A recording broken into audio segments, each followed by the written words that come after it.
Bom dia a todos. Hoje nós daremos início, então, ao nosso terceiro e último dia do mini curso de Python Primeiros Passos, com a doutora Marilane Colnag e com a doutoranda Camila Lages. Eu desejo a todos um bom mini curso. Bom dia, pessoal.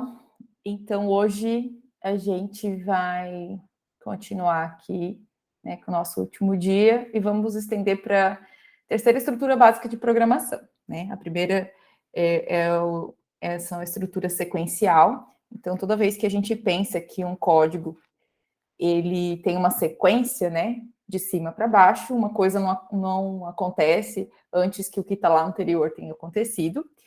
Ontem a gente viu a estrutura de decisão ou condicional, e hoje a gente vai ver estrutura de repetição. Então, eu vou compartilhar a tela aqui com vocês.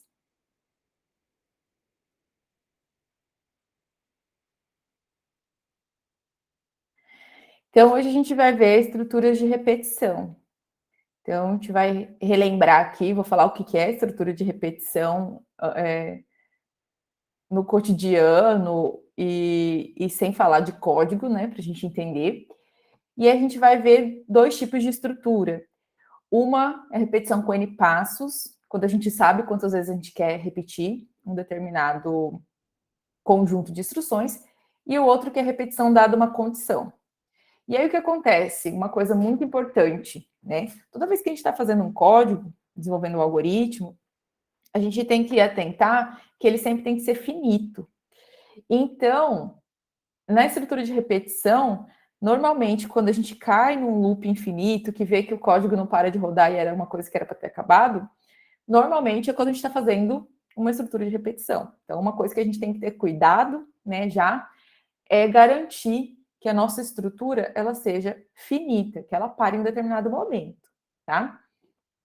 E aí, quando a gente usa a repetição com N passos, é mais fácil a gente garantir que vai ser finita. Por quê?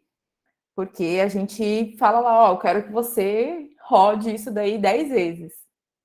Já quando a gente usa o while, né, que é repetição dada uma condição, a gente tem que tomar muito cuidado para que aquela condição em algum momento seja falsa e ele saia daquela repetição, tá?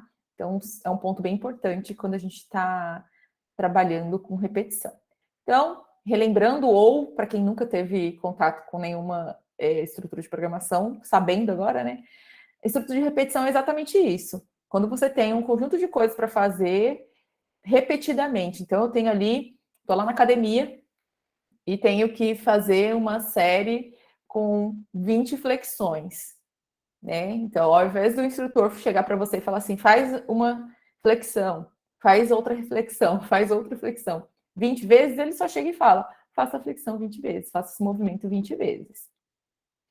Então, né, quando eu preciso trocar 20 lâmpadas, tem lá um condomínio com muitas lâmpadas e você contratou alguém para verificar se as lâmpadas precisam ser trocadas e trocar caso precise. Então, você não vai chegar para a pessoa e falar assim, ó, testa essa lâmpada, se ela estiver queimada, você troca. Agora, você testa essa lâmpada 20 vezes. Não, você vai e fala, ó, teste todas as lâmpadas, né, aqui do espaço, e se estiver queimada, você troca. Calcular a média de notas de 50 alunos. Ontem a Camila fez um exemplo, né? Se a pessoa estava reprovada ou aprovada, por exemplo, imagina você ter que fazer aquilo por um conjunto muito grande de alunos. Então, é muito mais fácil você falar para repetir para todos os alunos, né? A nota, falta, ver se foi aprovada ou reprovada, do que fazer copiar aquela estrutura que ela fez 50 vezes. Ah, preciso somar 100 números, então vou somar de 1 até 100. Ah, então soma o primeiro com o segundo, agora o segundo com o terceiro, até 100. Não, você faz uma estruturinha que já faz isso automaticamente. E aí, como eu disse, existem duas estruturas distintas básicas de repetição. Repetição com teste, no início ou no final. Hoje a gente vai ver só no início. E a estrutura seria, enquanto tal condição for satisfeita, for verdade, faça tal coisa. Então, por isso que eu falei, se você não tomar cuidado para algum momento aquela condição ser falsa, ele vai entrar no loop infinito e não vai parar de rodar. Já a repetição com teste no final, repita tal coisa até que a condição seja verdade. elas são bem similares. Mas a gente vai focar só nessa primeira hoje. E a repetição por contagem. Então, a estrutura é, para ir de valor inicial até valor final, faça tal coisa. Então,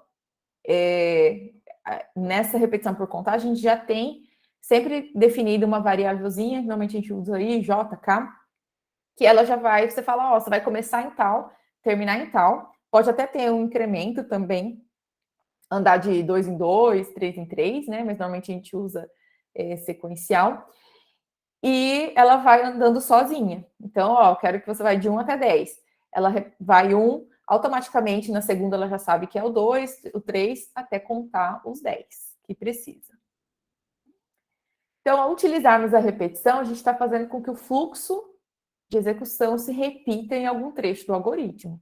Então, a gente está lá e em algum momento, ó, eu quero repetir só essas 3 linhas. Então, vai repetir ali esse certo trecho. Não obrigatoriamente, pode ser um comando só, ou vários comandos, um trecho, né? E eles são repetidos por comandos de repetição, que são conhecidos como laços ou loops de repetição, tá? E aqui já diz que é um número finito. Então, a gente fala, entrou num loop infinito, que ele está repetindo e não está parando nunca mais, tá? Bom, então a gente vai começar pela repetição por contagem, que é o for. Então, a estrutura, como eu já falei, para ir indo de valor inicial até valor final, faça tal coisa. Então, ele vai repetir a execução do bloco, né, ou de uma linha, um número pré-determinado de vezes. Aqui o i é uma variável, então se a gente tivesse que declarar as variáveis antes de usar, seria uma variável inteira, tá? Então é uma variável. Então se você for usar uma estrutura de repetição, vai usar o for, e você usa a variável i, ela é uma variável como qualquer outra no programa. Então não use i como o nome de uma variável qualquer fora ali do laço, tá? E aí a gente define valor final e valor inicial. Isso é a estrutura de algoritmo, tá? A sintaxe no Python, como que funciona então? Ó, o pseudocódigo, que é o algoritmo. Então a gente vai para ir de início até fim, faça tais tarefas. No Python a gente usa então for e in range, é a estrutura, e o início e fim. E da mesma forma que os laços de condicionais, a gente tem os 2 pontos e a indentação faz o papel de determinar o bloquinho que está sendo abraçado ali pelo for, né?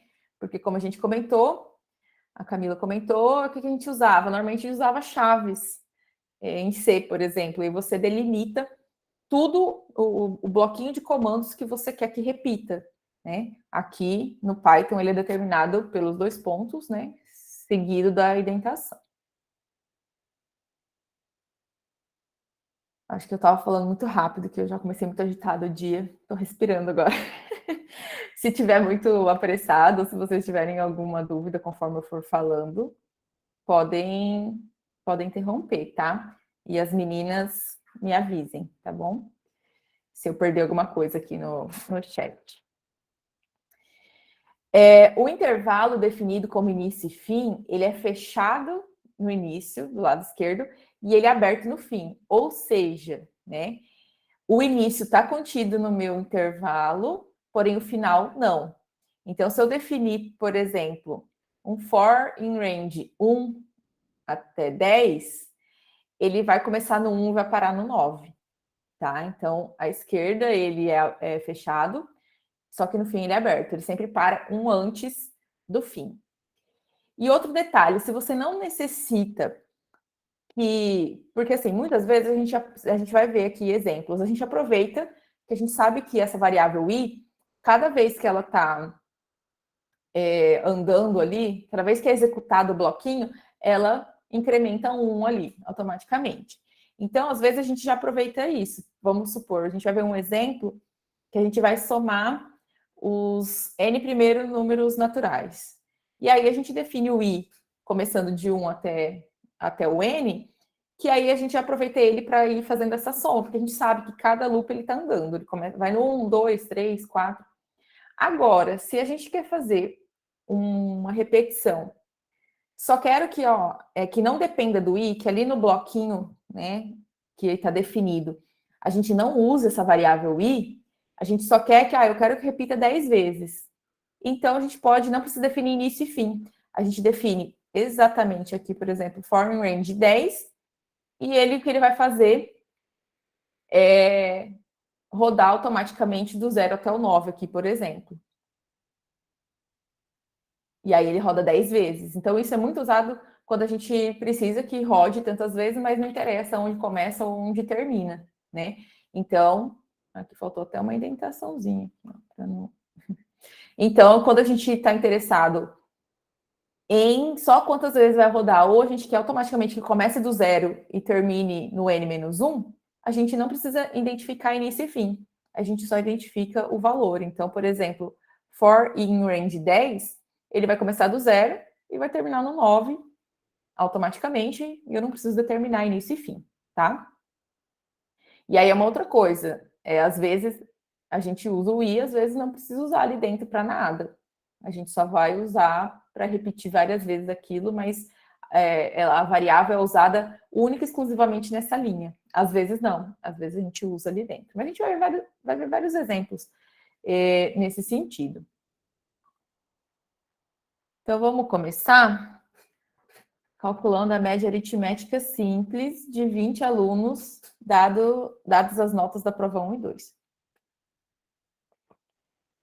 Não esqueci do exemplo da senha, tá, gente? Tá lá no final, nos exercícios finais. A gente vai fazer aquele que a gente comentou ontem, né, para a pessoa fazer tentativa e erro. E uma coisa que eu não sei, eu vou compartilhar aqui o Colab com vocês. Uma coisa que eu não sei se a gente comentou, talvez já tenhamos comentado, é que existe mais de uma maneira de resolver o mesmo problema, tá? Então, eu estava fazendo aquele da senha e me veio várias ideias de como fazer. Então, para quem, né, mais uma vez, não teve contato prévio com programação já tal, é normal que a gente tenha para o mesmo problema várias formas de resolver, tá? Porque às vezes, como diz minha mãe, o melhor caminho é aquele que a gente sabe. Então, às vezes, alguém sabe um pouco, sabe de alguma coisa que o outro não sabe que facilite, mas o outro desenvolveu, né, e funcionou. A gente só precisa que um algoritmo seja efetivo, né, que ele resolva o problema de maneira efetiva, mas tem alguns detalhezinhos que podem ser mudados, igual ontem que vocês achei legal que todo mundo participou bem, e aí questionaram bastante, né, posso fazer isso, posso fazer aquilo, né, porque realmente não tem uma solução única, tá? Mas vamos lá, então. Então, a gente vai calcular a média aritmética de 20 alunos, dados as notas da prova 1 e da prova 2. Então, a gente vai colocar dentro de um laço de repetição dois inputs, porque para cada aluno são duas notas, né? Então, a gente vai colocar lá um laço que vai rodar 20 vezes. Nesse caso, a gente não precisa colocar o início e o fim, justamente porque a gente só quer que rode 20 vezes, porque tem 20 alunos. Então, a gente vai colocar ali dentro dois inputs, um pedindo a nota da prova 1 e um da nota da prova 2, e depois a média, e aí a gente pede para imprimir a média também. Então, for i in range 20. Aí, 2 pontos, automaticamente, quando a gente dá o enter, ele já identa. Então, eu vou chamar de P1. E aí, lembrando que no input, se a gente não define o tipo de variável, ele vai para string. Então, vamos definir float, né? Que é o tipo da nota. Então, input, vou escrever aqui nota 1. E vou fazer o mesmo para uma nota 2, da P2. Nota P1 e nota P2. E aí, simplesmente a média P1 mais P2 dividido por 2. E aí eu vou dar um print. Opa, média, né? Média igual média. Vou só diminuir, tá? Em vez de 20, vou colocar 3 aqui só para testar, porque senão eu vou ter que ficar inserindo 20 vezes. Então, vamos lá.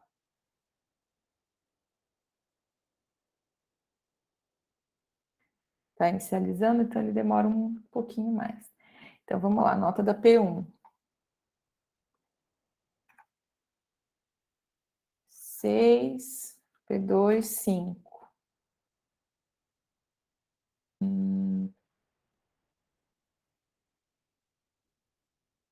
Que deu de... Ah, ó, gente. Não sei se alguém já tinha mandado aqui. Opa, é os P's. É P minúsculo. Eu escrevi P1 e P2 aqui maiúsculo, fui no embalo, né?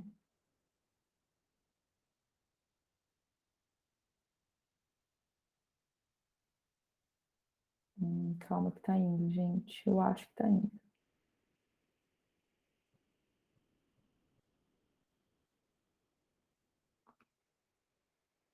Tá. Minha internet tá bem ruim hoje. Espero que...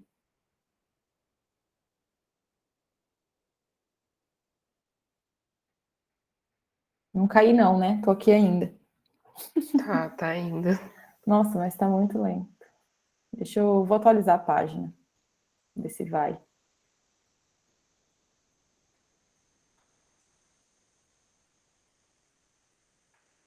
Só um minutinho.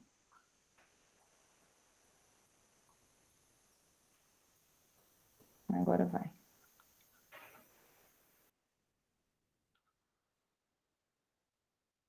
Isso, então eu digitei a primeira, ele compilou já. A segunda e a terceira. E aí, automaticamente, ele parou, depois dele ter compilado 3 vezes, dele ter todas essas instruções terem sido executadas por 3 vezes, tá? Alguém ficou com dúvida nesse exemplo? Alguém quer comentar alguma coisa? Não? Então, deixa eu voltar para outra guia. Então, beleza. O segundo exemplo, que eu falei para vocês que a gente ia ver alguma coisa assim, calcular a soma dos n primeiros números naturais. Eu sempre dou esse exemplo quando eu dou aula de repetição. Eu gosto dele. Vamos lá. Quando a gente... deixa eu compartilhar a guia aqui. Quando a gente vai calcular a soma de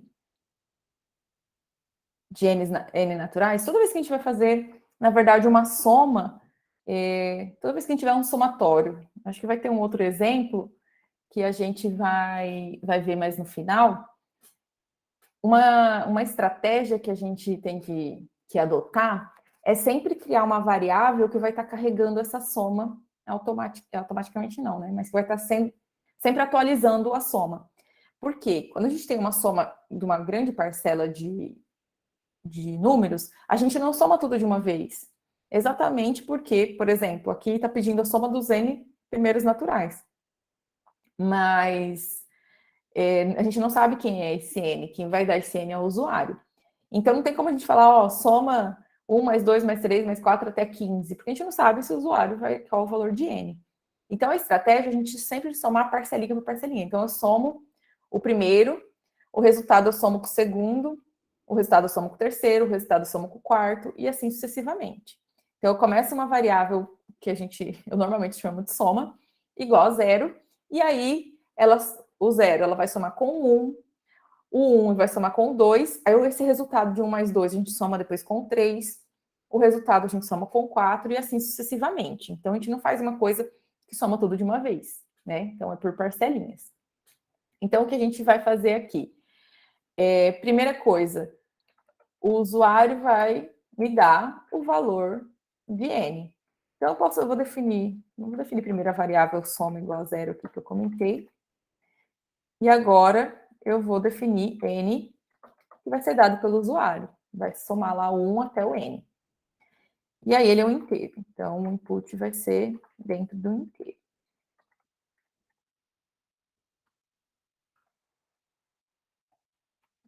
Se vocês forem mais criativos nos inputs, nos prints, tá, gente? Podem... os alunos, uma coisa engraçada que os alunos sempre perguntam o que pode escrever ali dentro. Você sempre escreve alguma coisa que o usuário vai entender o que ele quer, né? O que você está querendo dele. Aqui, no caso, eu quero o valor de N, então o valor de N. E aí, então, eu vou fazer um for. E aí, nesse caso, eu vou definir aonde eu começo e aonde eu termino, tá? Porque eu vou começar do 1, né? Porque a soma dos N naturais. E para ele somar o N, a minha soma vai ter que ir até N mais 1.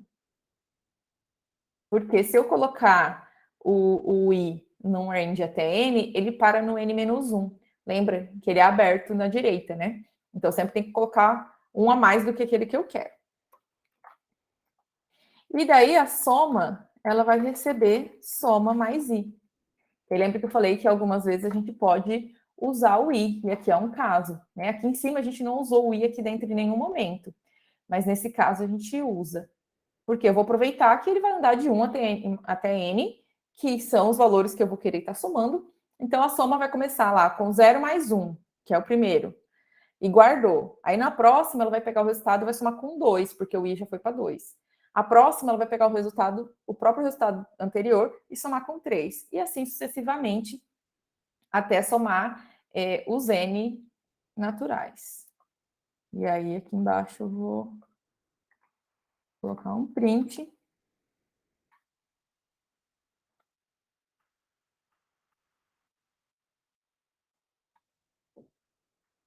E aí, por que eu coloquei o print fora do laço, né, do loop aqui? Se eu colocasse ele logo abaixo ali, indentado do soma, cada vez que ele somasse mais uma parcela, ele ia estar mostrando a soma é, a soma é, a soma é. E, às vezes você quer ver o resultado parcela por parcela, mas aqui no caso a gente só quer o final. Então eu tiro ele do laço de repetição, depois que ele somou tudo, aí eu peço para dar um print. Eu vou colocar aqui n igual a 10. E aí ele soma 1 mais 2 mais 3 até 10, 55. Vou colocar um outro valor aqui maior. 35. E aí ele soma. Tá? Alguma dúvida nesse exemplo?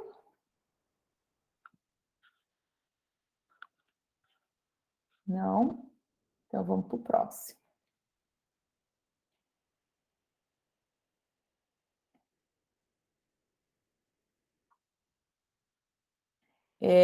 Tá, esse aqui é legal porque ele é bem parecido com a soma, né? Porque qual a diferença entre o fatorial, né, calcular o fatorial e calcular uma soma de n dos n's naturais, né?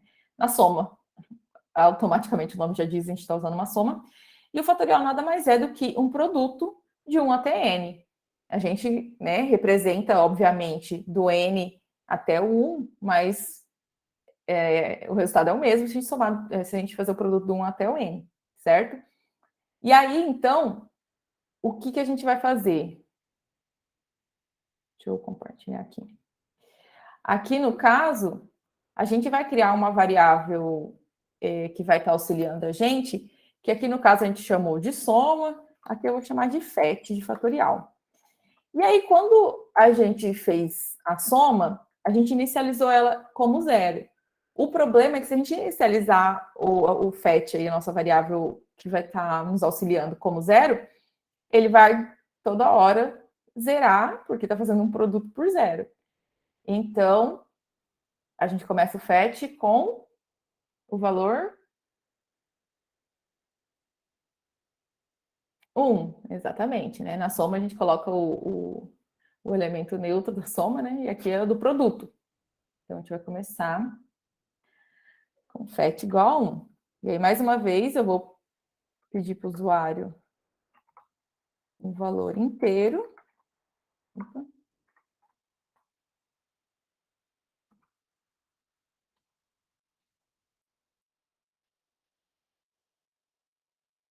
E vou fazer o mesmo esquema aqui. Entre 1 e n mais 1, né? Para parar no n.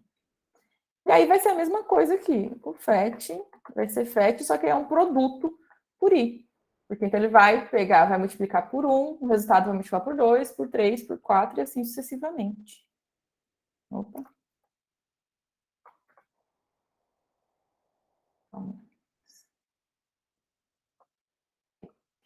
E aí, vou pedir para imprimir.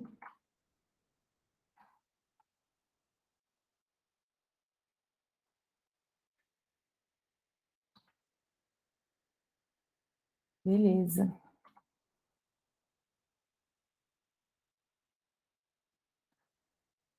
E aí, o fatorial de 5, 120. Tá? Então, super similares, né? As duas, só estou mudando a operação. Uma fez uma soma e a outra fez um produto.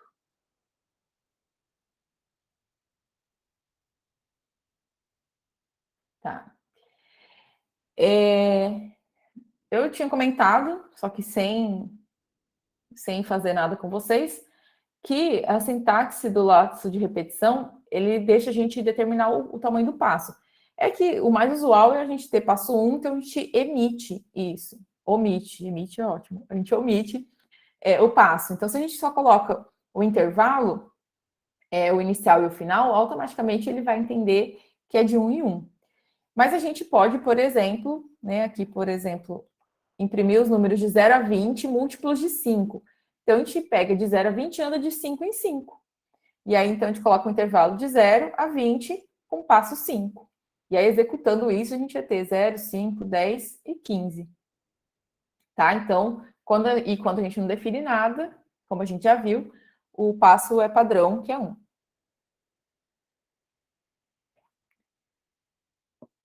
E aí, vamos ver um exemplo que escreveu um programa que vai colocar os números de 1 a 100 na tela na ordem inversa, começando no 100 e terminando no 1. Então, vamos voltar aqui. Aqui ele já dá que é de 100, né?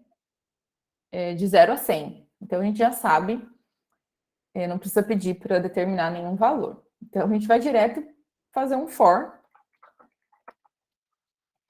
E aí, eu quero que seja de 100 até 0, que ele apareça de 100 até 0, né? Nesse sentido.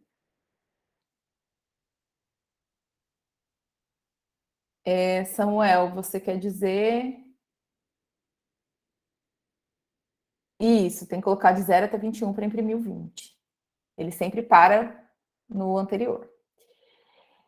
E aí, alguém tem alguma ideia de como a gente poderia fazer isso? Imprimir de 100 a 0?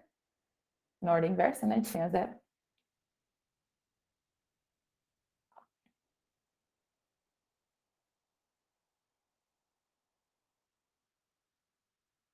Não? Exatamente. Passo negativo. O comando aceita a ordem inversa. Exatamente. Então, a gente vai de 100 a 0 com passo negativo. Opa, os dois comentários de vocês. Então, ele começa do 100, vai até o 0 com passo negativo.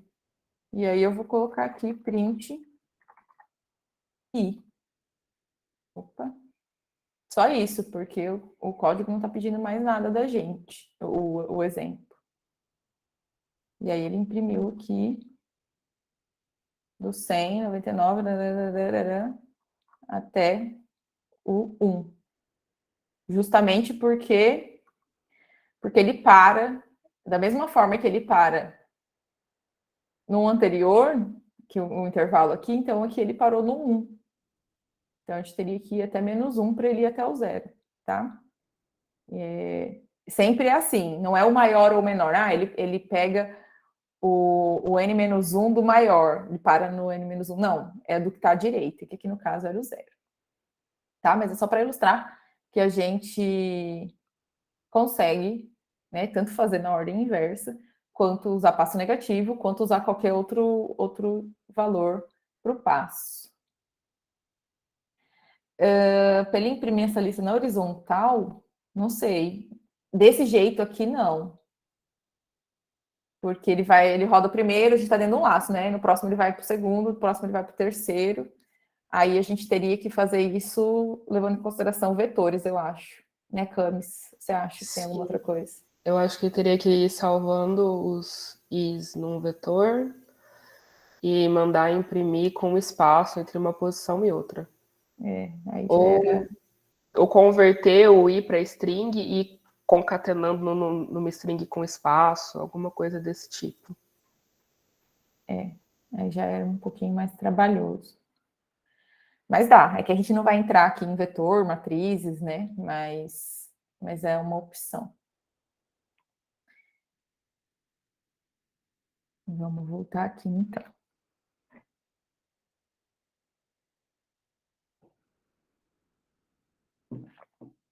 Então, ficou alguma dúvida nessa parte do for? Tem alguma coisa que vocês queiram perguntar? Depois dá para perguntar também, que a gente vai ter um pouco mais, vai ter alguns outros exercícios no final. Porque aí agora a gente vai passar, né? O que a gente viu foi aquele exemplo em que o instrutor fala, ó, gente, faz 20 flexões aí. E aí o que a gente pode ter é ele falar assim, ó, faz flexões por 1 minuto. E aí a gente não sabe exatamente quantas flexões vai fazer, só que a gente tem uma condição que vai fazer em algum momento a gente parar, que deu 1 minuto, parou, tá? Então, é o comando while, que é a nossa repetição condicional. Então, permite repetir várias vezes a mesma tarefa, só que antes de executar, a gente vai colocar um trecho de comandos ali dentro, antes dele executar, ele vai verificar uma condição. Ah, ela é verdadeira? Então tá bom, entra e executa. Acabou de executar, ele vai de novo, sobe, agora vou verificar de novo. Vou verificar de novo. Então, por isso que a gente tem que dar um jeito dessa condição em algum momento ser falsa. Porque ele vai repetindo, toda vez ele vai olhar se é verdadeiro. Se for verdadeiro, ele vai repetindo. Então, aqui não é tão simples quanto no for, que a gente ele sozinho sai contando. Então, muitas vezes a gente tem que colocar, por exemplo, uma variável que vai ser a nossa contadora, ou a gente tem que colocar a nossa própria condição ali dentro, né, na verdade, da nossa repetição. Se depender de alguma variável, essa variável vai ter que ser alterada. Porque, por exemplo, se você coloca lá soma igual a 0 lá fora, você coloca, enquanto soma for menor que n, faça tal coisa. E esse n é 10. E se eu não fizer essa soma andar, mudar de valores, por exemplo, vai ser sempre menor do que... Então, o 0 é sempre menor do que 10.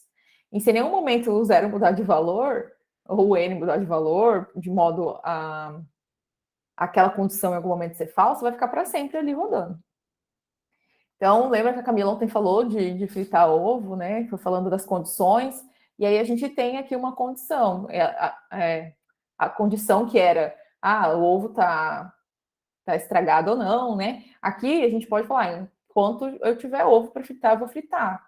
Mas se eu não tiver ovo, eu não frito. Então tem uma condição, acabou, eu paro, né? E aí a sintaxe aqui, né, quando a gente fala do pseudocódigo, enquanto condição faça tal coisa. Então, o nosso enquanto é o while, e aí, mais uma vez, né, a gente coloca a condição, segue dos 2 pontos e da indentação, tá? Que aqui não está muito identado não, mas já estou falando. E aí, algumas vezes a gente tem que ter, como eu comentei, um parâmetro contador. Por quê? Ali no for, como eu disse, o i ele vai automaticamente contando. Aqui a gente precisa, muitas vezes, de uma variável que vai incrementando a cada repetição. E aí a gente que tem que fazer ela somar 1, por exemplo. Então, a cada vez que eu vou fazer ali, soma mais um, para ela ir andando, para ir contando. Enfim, acho que vai ficar mais claro quando a gente fizer os exemplos. Então, o primeiro aqui, fazer um algoritmo. E tem uma outra coisa. Tem alguns problemas que a gente pode usar tanto o for quanto o while, tá? Por exemplo, aquele da soma, depois eu vou reproduzir ele usando o while, só para vocês verem. E ok, tem problemas que é melhor usar um ou o outro, tá? Então, assim, vocês vão ver, mas esse dava para fazer usando um for, por exemplo. Dava, mas eu vou ilustrar o uso do while, tá? Então, a gente vai fazer um algoritmo, não um programa, né? Para exibir os números 1, 4, 9, 16, 25, 36, né? Ou seja, os quadrados de 1 até 100. Vamos lá. Então, eu vou exibir os quadrados de 1 até 100. Então, eu vou definir uma variável igual a 100. Maria, E vou acho que definir... você esqueceu de trocar a aba. Desculpa. Obrigada. Eu vou definir aqui uma variável igual a 100, que vai ser fixa, né, ali igual a 100, porque eu vou querer que ele pare quando chegar ali no 100. E vou definir essa variável contadora. Vou chamar de cont. Por quê? Aqui eu vou ter que fazer manualmente esse processo de contando o 1, o 2, até chegar no 100, tá? Então, a estrutura, ó, while. Então, o que eu vou fazer? Qual vai ser a minha condição para eu parar de mostrar na tela o quadrado do número? A condição vai ser eu chegar no meu n igual a 100. Então, como eu vou fazer aqui dentro? Depois eu coloco a condição. Uma coisa que eu vou fazer aqui dentro, eu vou fazer minha variável contadora, o count aqui, somar sempre 1. Ele vai ser 1, depois ele vai ser 2, vai ser 3, até que ele vai chegar no 100, certo? E aí eu vou colocar aqui de condição, então, que ele vai se repetir até que esse contador seja menor ou igual a n.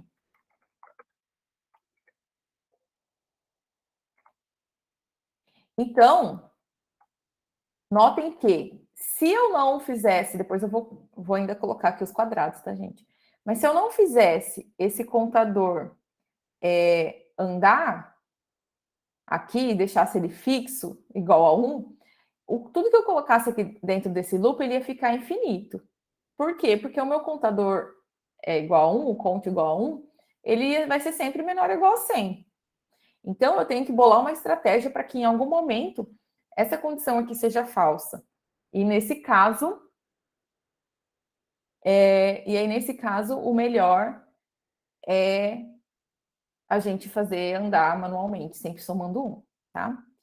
Tá, mas aí aqui, antes de eu fazer o contador somar 1, o que o exercício está pedindo é que para a gente exibir os quadrados, né? De 1 até 100. Então, vou dar só um print. Conte ao quadrado. Então, o contador 1, ele vai mostrar 1, o contador 2, ele vai levar 2 ao quadrado, depois, porque aqui eu estou fazendo esse contador andar. Vou aproveitar esse exemplo aqui, que ele vai imprimir tudo na vertical. Eu acho que a Camis depois descobriu como a gente imprime uma lista na horizontal, naquela pergunta do Samuel. Eu vou rodar isso daqui, aí, se você quiser depois falar, Camis, beleza. Tá? Então, aqui os quadrados. Estou imprimindo até o 10.000. Certo? Pode Posso? falar? Pode. O que acontece, eu dei uma pesquisada enquanto a Mari estava fazendo, por padrão, o print, quando ele termina de imprimir, ele coloca como último caractere a quebra de linha. Mas a gente pode indicar para o print colocar, por exemplo, um espaço. Então, eu vou escrever aqui no chat como ficaria, aí a Mari pode colocar lá. Então, deixa eu escrever primeiro.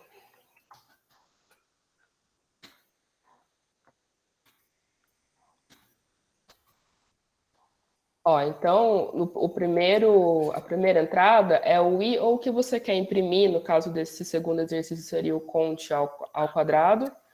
E aí depois você indica que ao final do print, qual string ele coloca. Aí, nesse caso, entre aspas, eu coloquei o espaço. Acho que você pode colocar um tracinho. Se você só colocar as aspas sem um espaço, ele vai imprimir seguido sem espaço. Por default, ele coloca o /n, que é a quebra de linha, né? Deixa eu... Vê aí, Mari, vê se funciona. Eu fiz aqui e funcionou. Deixa eu copiar aqui.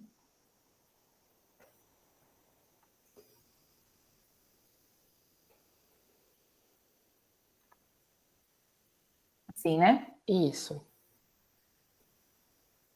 Funcionou. É um jeito mais fácil do que concatenar numa string. Bem mais fácil. E aí, uma coisa, gente, que eu sempre falo para os alunos também, é que hoje, né, quando eu fiz ICC não era assim.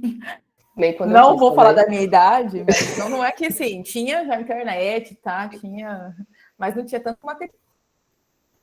Acho que travou. Voltou. Voltou.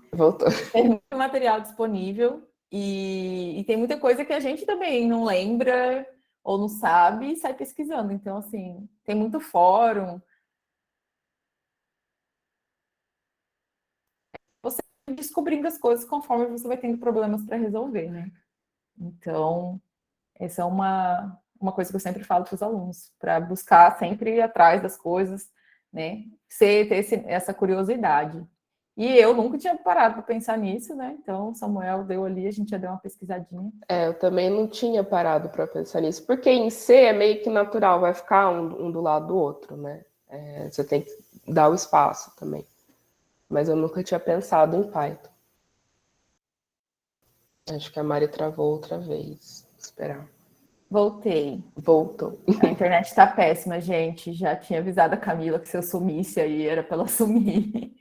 Mas voltei. E nem tá chovendo. Pior que esses dias atrás choveu o mundo, caiu o mundo de chuva e a internet estava ótima. Agora que tá sol. Mas vamos lá, então. Continuando aqui. Vamos para um próximo exemplo. Então, tem a série de Fibonacci, que é dada por essa sequência. E a gente vai fazer um programa que gera série até que o valor seja maior do que 200. Então, a sequência da série é ela que o próximo número, né, é 0, 1, e aí a partir do terceiro, a gente sempre inicia o 0 e 1, a partir do terceiro ele é sempre a soma dos dois anteriores. Então, é 0 mais 1, o próximo é 1 mais 1, e assim sucessivamente. Então, vamos fazer aqui.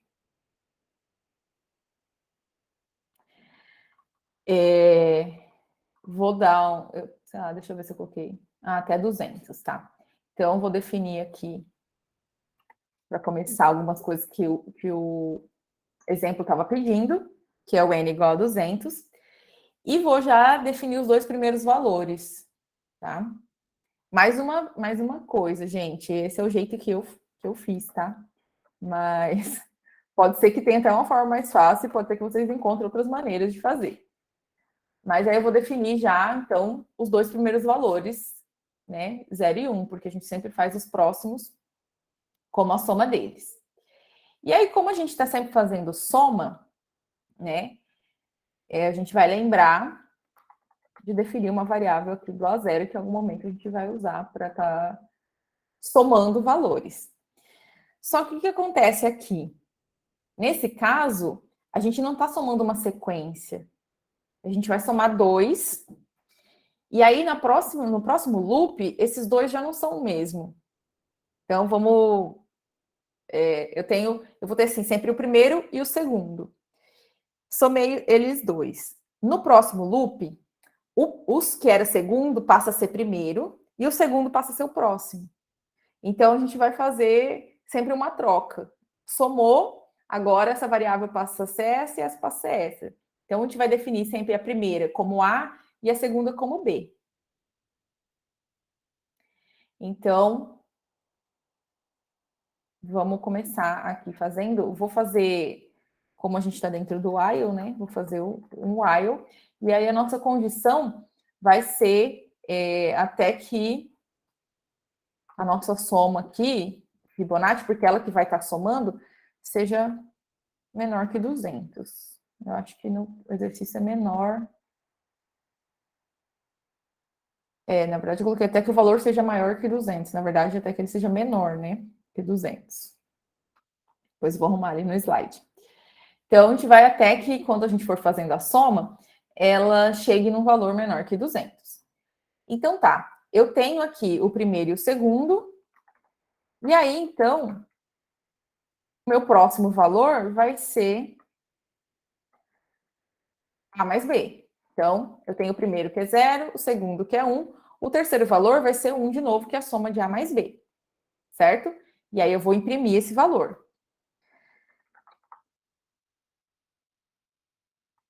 Só que o que acontece? Acontece que eu vou ter que, cada vez que eu fizer isso, eu vou ter que alterar quem é o meu A e quem é o meu B, certo? Então, o que acontece aqui, ó?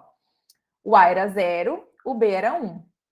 Na próxima, o primeiro valor vai ser 1, porque eu já andei. Então, o meu A, na verdade, vai receber um valor de B, e o B vai receber esse último valor que eu acabei de descobrir, que é o próprio FIB. Então, deixa eu voltar aqui no slide, só para talvez vocês entendam. Deixa eu dar um espacinho aqui, entendam melhor eu mostrando aqui. Então, eu tenho aqui A e B na primeira sequência. Então, o primeiro valor aqui, depois de fixados, é a soma deles dois. Aí, beleza, encontrei esse valor. Para eu encontrar o próximo, eu vou pegar esses dois valores agora, 1 e 1. Então, o meu A, que é o primeiro valor, ele passa a ser o B da sequência anterior, e o meu B, ele passa a ser a soma que eu acabei de calcular, que é 1. Beleza, soma os dois e encontro 2. Daí aqui é a mesma coisa. Para eu encontrar o 3, o meu A, ele passa a ser o B da sequência anterior, e o meu B é a soma que eu acabei de encontrar, tá? Então, faço essa alteração até que o FIB ali seja menor que 200. Na verdade, eu vou colocar N aqui, se eu criar uma variável N igual a 200, né? E aí, o que acontece? Fazendo assim, note que o primeiro valor que ele vai imprimir é o 1, já o terceiro valor da sequência. Se a gente quiser imprimir a sequência por completo, né?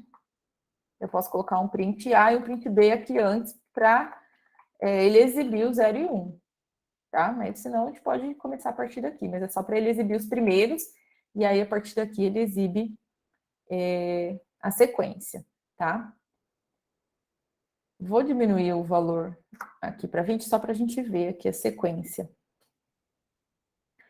Acho que aqui, depois do 0 e 1, eu consigo usar também o AND, né, Camis? Sim, inclusive se você quiser usar AND, a entre aspas, vírgula e espaço, ele vai imprimir com vírgula e espaço entre os negocinhos. Beleza. Vamos lá. Tá, o 0 e 1 é porque tá aqui fora, né? Mas aí eles... O 1, 2, o 3, o 4, o 5, o 13 e o 21. Ah, mas por que ele imprimiu o 21? Porque na última sequência, né, ele tava no 13 e aí ele rodou mais uma vez que deu 21. Quando deu 21, a próxima ele já viu que era 21 e aí ele parou, tá? Então, não, aqui tá certo no exemplo, até que ele seja maior que 200. Chegou num valor maior que 20 aqui no caso, então ele parou. Então, com 200, então o primeiro valor maior que 200, aí ele parou, tá? Tá certo. O enunciado, eu que confundi minha cabeça. Tem alguma dúvida aqui? Deixa eu dar uma olhadinha.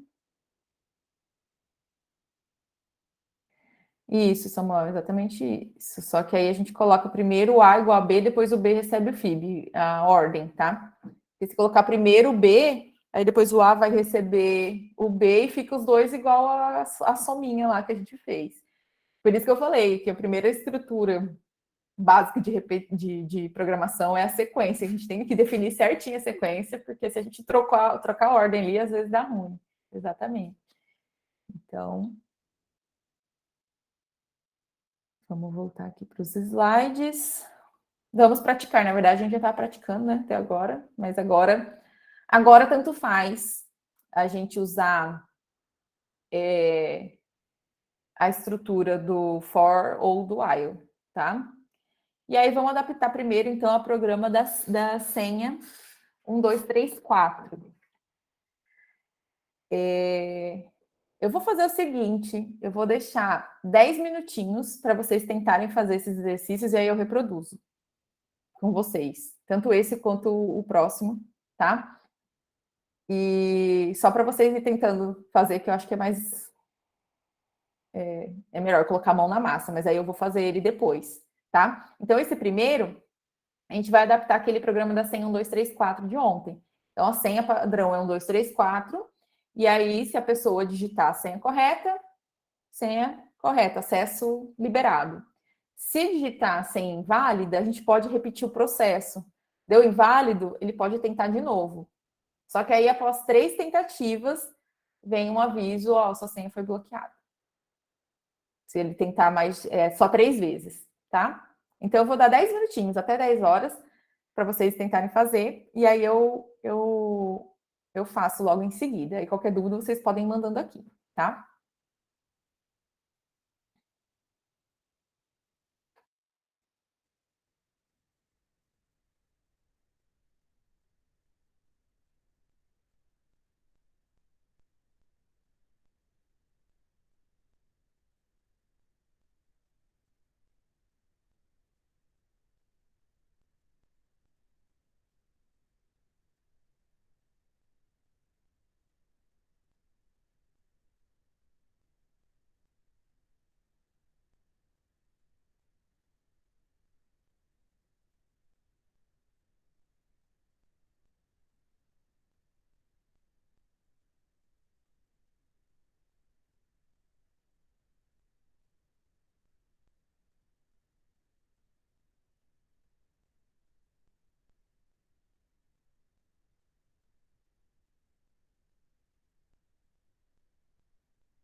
Pessoal, qualquer dúvida, vocês podem perguntar aqui, tá?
Mais um minutinho, e aí eu já faço com vocês.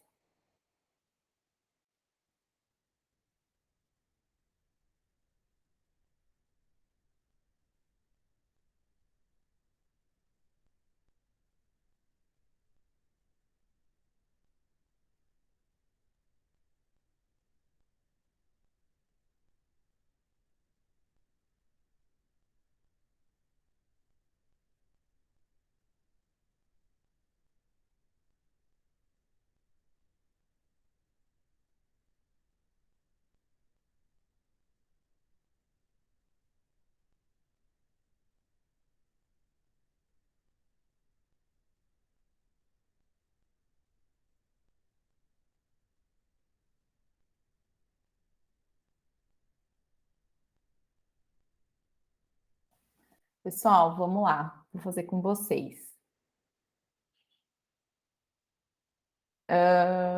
Como assim, como finaliza o while para entrar no for? Ou você usa um ou usa outro. Não entendi direito a pergunta, Samuel.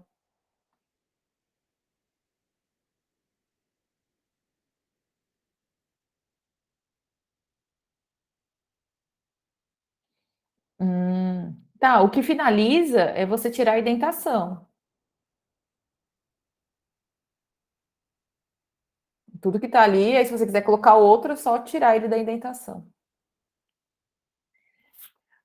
Vamos lá, então, gente. Vou fazer esse exercício. Mais uma vez, né? Ontem eu fiz, logo que a gente saiu, já fui testar. E aí, foi a primeira coisa que eu fiz e ficou nisso, mas eu poderia aprimorar e pode ter outras maneiras de fazer, tá? E aí eu já vou falar uma outra coisa para vocês aqui, um outro comandinho que existe que facilita, pelo menos facilitou, né, para mim, na hora de resolver esse problema. Então, vou começar definindo a senha, que eu chamei de S, que é a senha padrão que tem que ser, tá? Definir ela como uma variável.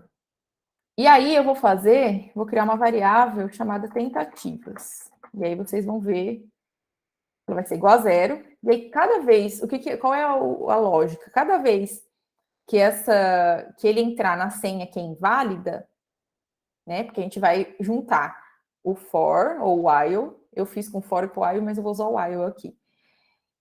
Com a condição. Então a gente vai colocar uma condição dentro da repetição.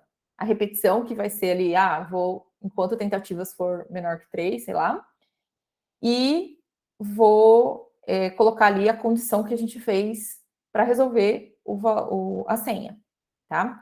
E aí, cada vez que essa senha for inválida, que eu entrar lá no else, eu vou somar 1 para essa tentativa. Por quê? Se depois as tentativas, na hora que eu somar, elas forem iguais a 3, primeiro que eu vou sair lá do loop, né? E segundo, que eu vou mostrar o bloqueio de senha, tá? Por isso que eu vou usar essa variável para auxiliar aqui.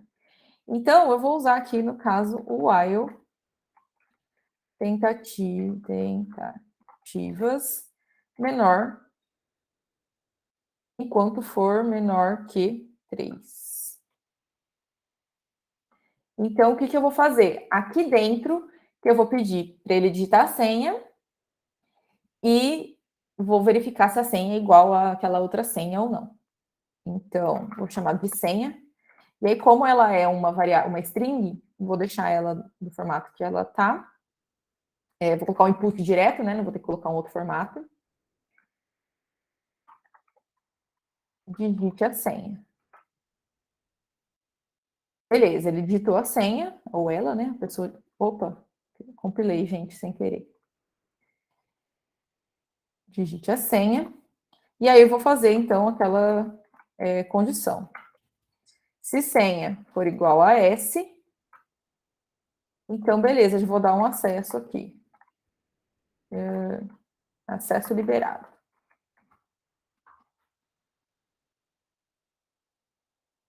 Aqui é o 2 igual, né? Então, senha igual a S, já o que vai acontecer é o acesso vai ser liberado. Se a senha for diferente, aí a gente vai dar um aviso de senha inválida e vai somar 1 ali nas nossas tentativas. Então, vou aqui para o else. Print. Opa. Senha inválida. E vou tentativas igual a tentativas mais 1. Mas por que você vai colocar isso no else e não vai colocar aqui no if? Porque se ele digitar a senha correta, o acesso vai ser liberado e ele não precisa de mais tentativa. E aí, o que a gente vai fazer é limitar essas tentativas, né, a 3. E aí, então, o que eu vou fazer? Aqui dentro desse else, vou colocar um outro if. Então, lembra que ontem, né, perguntou de if, vários ifs aqui, vai ser um if dentro de outro. Por quê? Se a senha for inválida e eu somar 3 tentativas, então, tentativas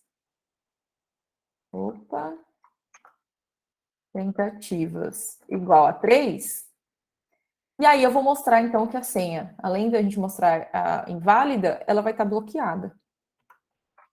Então, note que esse if aqui dentro, ele está satisfazendo tanto a senha ser diferente da padrão, porque ele entrou aqui nesse else, quanto as tentativas serem iguais a 3. Então, se ela for igual a 3, e notem que ela não vai ser maior que 3, porque aqui ele está dentro de um while que vai limitar, né, as tentativas também. Ah, mas se você vai limitar as tentativas aqui, porque aqui precisa de outra. Porque às vezes ele põe a senha, deu acesso liberado, mas aí se eu colocar lá embaixo uma restrição para colocar a senha inválida, ele vai aparecer a senha bloqueada, ele vai aparecer mesmo que o acesso seja liberado. Então, assim, gente, como eu falei, fui fazendo, testando e deu assim, mas existem outras maneiras também, tá? Então, eu vou dar, além de mostrar que a senha é inválida, se as tentativas somarem 3, eu vou mostrar senha bloqueada. Acho que é isso. Então, eu vou colocar 3 vezes a senha inválida. Ó, vou colocar 1, 2, 3. Deu senha inválida, ele pede para digitar de novo. 1, 2, 3. Senha inválida de novo. 1, 2, 3. E aí, como deu 3 tentativas, a senha deu bloqueada.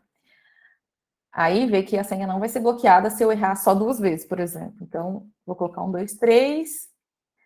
1, 2, 3. Mas é na terceira, eu vou acertar.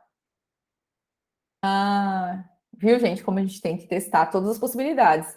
Aqui, as tentativas menor que 3, ele está fazendo mais uma. Ah, não. Calma, na verdade era para ser assim mesmo. Eu preparei e tô... Tá, e aí o que acontece? Era esse que eu ia falar que ia ajudar vocês. E aí ele vai lá e, por exemplo, se eu digito a senha certa na primeira tentativa, deixa eu já fazer isso. Vai acontecer a mesma coisa.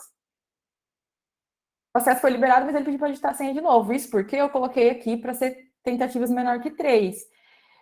Mas aí o que a gente pode fazer nesse caso? A gente pode colocar um comandinho aqui, logo após o acesso liberado, que chama break.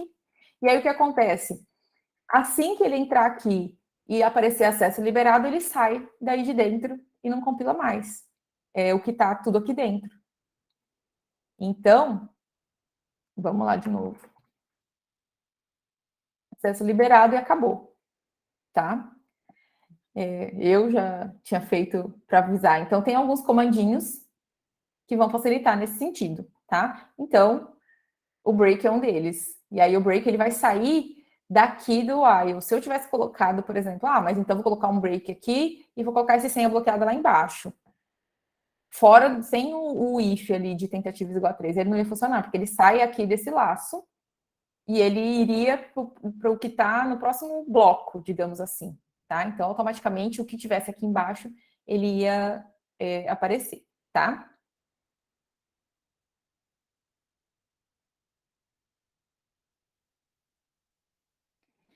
Se ele digitou 3 dígitos, aí você pode usar o len.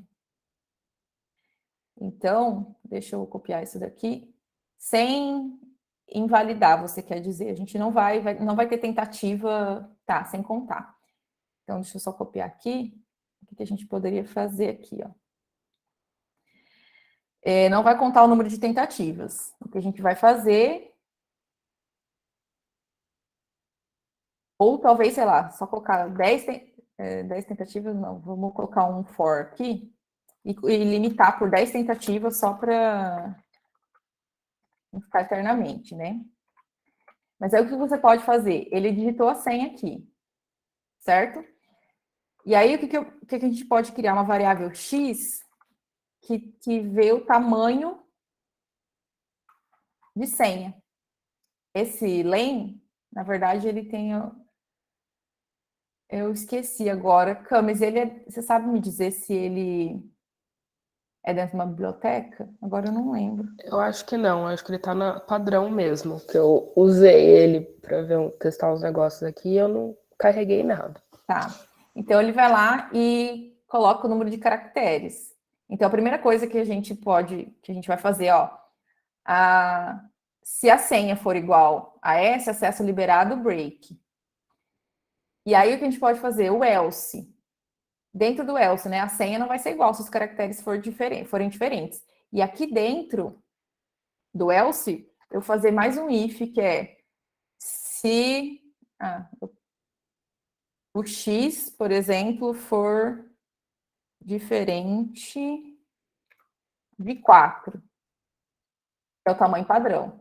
Aí você poderia, se for diferente de 4, porque às vezes ele está digitando 4, mas, né? Aí você pode exibir uma mensagem. Primeiro a gente vai colocar senha inválida. Vamos colocar primeiro que ela é inválida. E depois a gente ainda coloca um print. Sua senha deve ter 4 dígitos. E aí, sem bloquear, sem nada. Então, vamos ver aqui. Deixa eu analisar. Então, a gente vai tentar aqui 10 vezes, só para fazer um teste, né? Para não ficar para sempre. Ele vai digitar a senha e a gente vai pegar o tamanho dessa senha. Se elas forem iguais, o acesso liberado. Se for diferente, eu vou colocar senha inválida.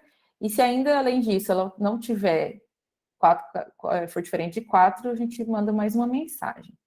Então, vamos ver se vai dar certo. Ó, vou colocar 1, 2, 3.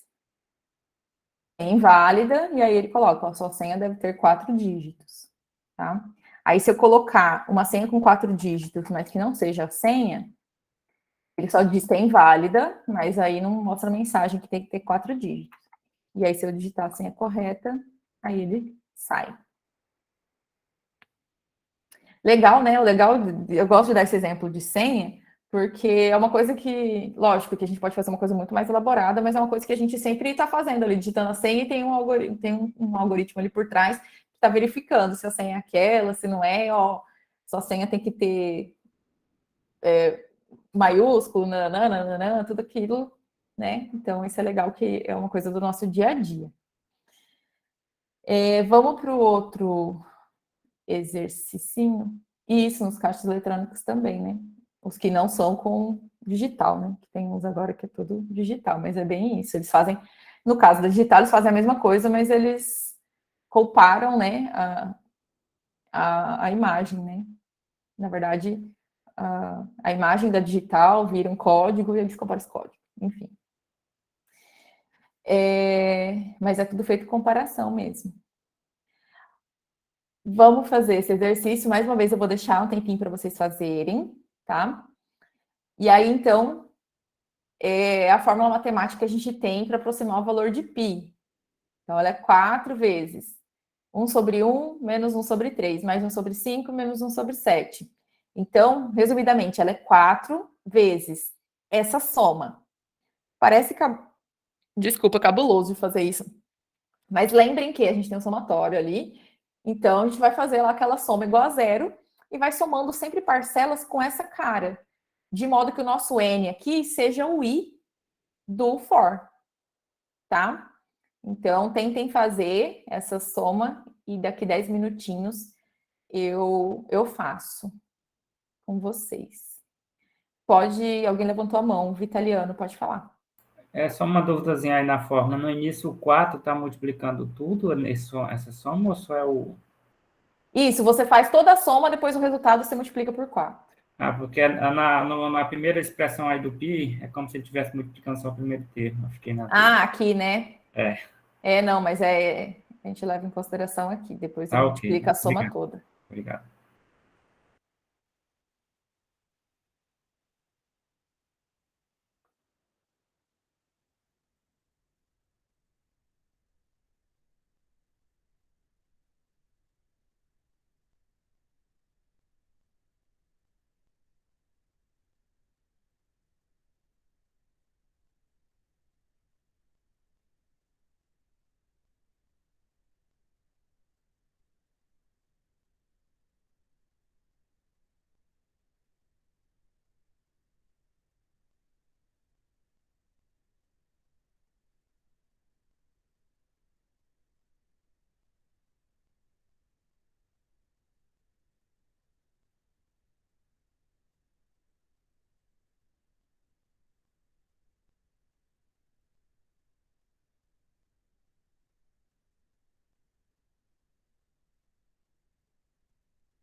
Pessoal, vamos lá, vou fazer agora com vocês.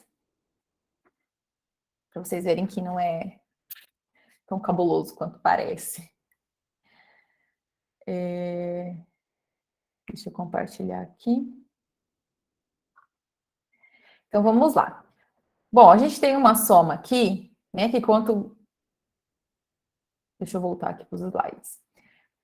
Com o nosso n, quanto mais perto, né, quanto maior, né, tendendo a infinito, mais próximo do valor de π a gente chega. Então, a primeira coisa que a gente vai definir é um valor de n, que depois a gente pode ir alterando e fazendo uns testes, tá?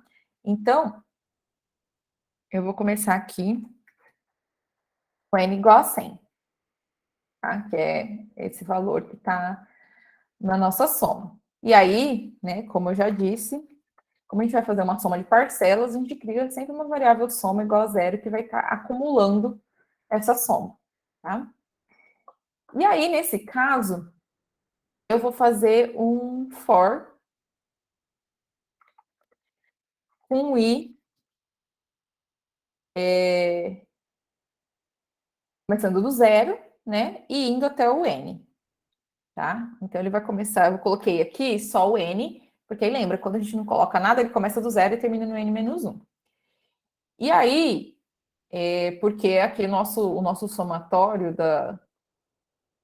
voltando aqui de novo, do nosso exemplo, ele vai de zero, né, até infinito, aqui ele vai de zero até n. E aqui o nosso n, na verdade, vai ser o i, porque é o que vai estar andando na nossa parcela. Então, o n vai ser 0, depois ele vai ser 1, vai ser 2, e quem está fazendo esse papel no nosso código é o i, tá? Então, vamos... Deixa eu compartilhar aqui de novo. Então, o que a gente vai fazer?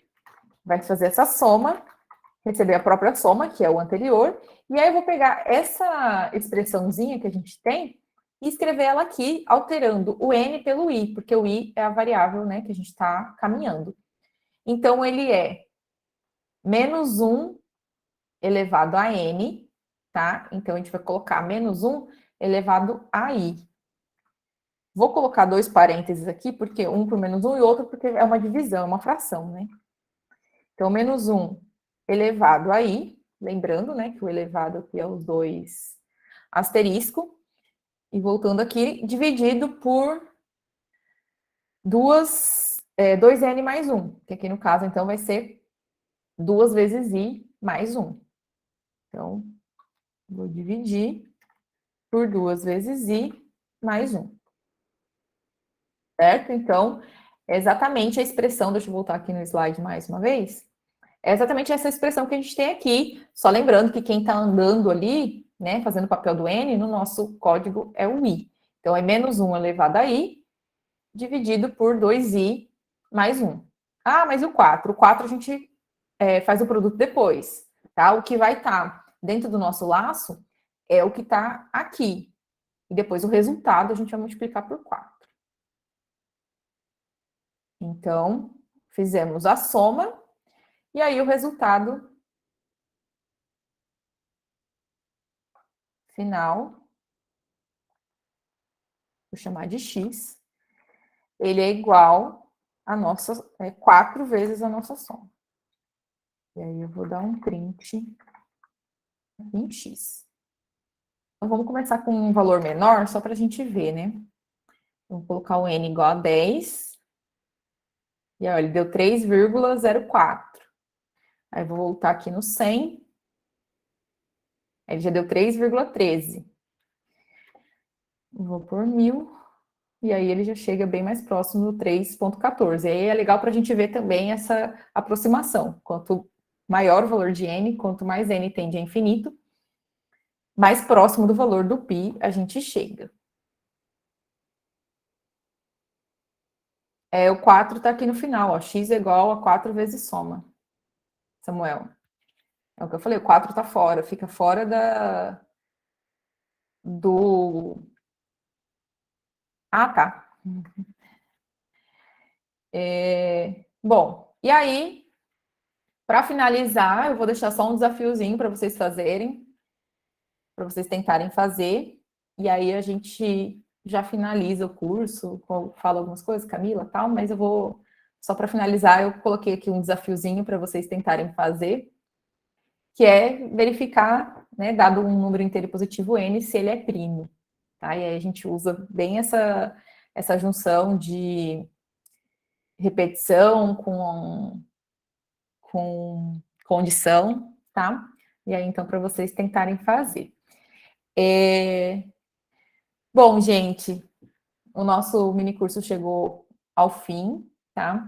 Existem vários cursos de Python bem mais completos, né? Porque a gente teve pouco tempo, então a gente tentou explorar as 3 estruturas básicas aqui de programação, mas vocês vão ver que tem muita coisa mesmo a ser explorada ainda em relação à programação, né? Espero que vocês tenham gostado, que vocês tenham gostado da linguagem também, né? Porque ela tá bem alta, é a queridinha do momento. E qualquer dúvida, eu vou deixar meu e-mail aqui para vocês. Tami, se você quiser colocar o seu também. Eu vou colocar também. Tá? Aí vocês podem estar me enviando de dúvidas, se vocês tentarem fazer o desafio, como a gente não tem um próximo dia, né? Aí vocês podem estar enviando, que a gente ajuda. Tem também uma lista de cursos mais completos que tem, que eu posso estar passando para vocês, né? Se vocês precisarem eu quero estudar mais um pouco, enfim. Cami, você quer falar alguma coisa? Não, você falou tudo. O Vitaliano levantou a mão. Eu ia perguntar sobre as referências, mas você disse que pode enviar por e-mail, caso a gente solicite. Isso. E aproveitar para parabenizar pelo mini curso, muito bom, principalmente para quem está iniciando como eu, a gente precisa de ver a coisa funcionar na prática, né? Eu estava precisando ver isso, eu estava muito só teoria, e você fica meio, rapaz, será que eu vou? Mas esse mini curso é excelente, uma incentivação muito boa, parabéns para obrigada pela participação de vocês, todo mundo, a gente achou bem participativo, bem mais do que nas nossas aulas online. Sim, muito mais.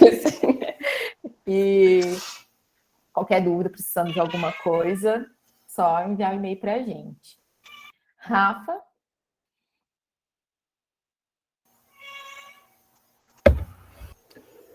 Bom dia, pessoal. Eu gostaria de agradecer, então, a Mari e a Camis por ter ministrado esse mini curso, que foi excelente. Muito obrigada por terem aceito o nosso convite. Gostaria de agradecer todos vocês que participaram aqui.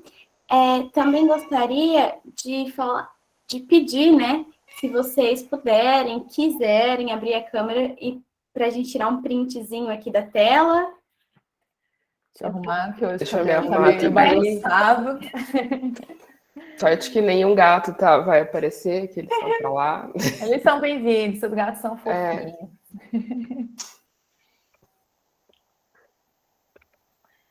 Aproveitando enquanto o pessoal está ligando a câmera, eu vou fazer o merchan de hoje no lugar da Rafaela. Não percam a palestra às 2h30, Mulheres na Matemática Aplicada e Computacional, Desafios e Conquistas. Eu vou estar lá, então vocês vão me ver de novo, por isso que o merchan hoje é mais forte. Mas é uma palestra em nome, né? A gente vai estar falando em nome do Comitê de Mulheres da SBMAC. Então, se puderem estar lá, vai ser muito bom. Então, vamos lá, eu vou tirar o print, tá, gente?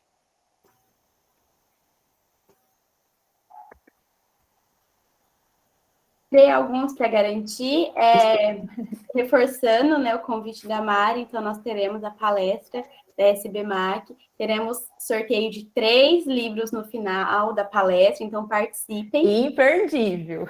Exatamente! E após a palestra, então, nós teremos o encerramento, que vai ser um encerramento bem curto, onde nós teremos o sorteio de alguns vouchers, de alguns cursos. Então, eu convido a todos a estarem presentes, que só vai pegar o curso mesmo quem tiver na hora, quem tiver ali online. Então, a gente deixa o convite para vocês. Muito obrigada. Obrigada, gente. Bom fim de semana, bom feriado para vocês. Bom feriado para todos. Só depois